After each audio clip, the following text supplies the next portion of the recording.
Huwag mong ikukumpara ang iyong sarili sa iba at kakainggitan mo ang iba. Huwag kang ma-pressure. If you just concentrate on your own face, not on the face of others, makikita mo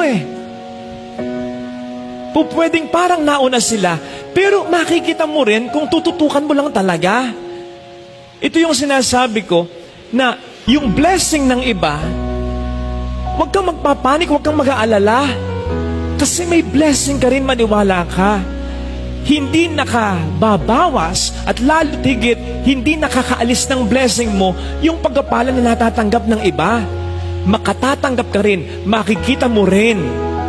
At kapag natanggap mo, kapag nakita mo na, you'll realize na yung moment na natanggap mo at nakita mo na, speaking of blessing yun talaga yung araw, yung panahon na itinakda ng Panginoon na ito ay iyong maranasan o makita.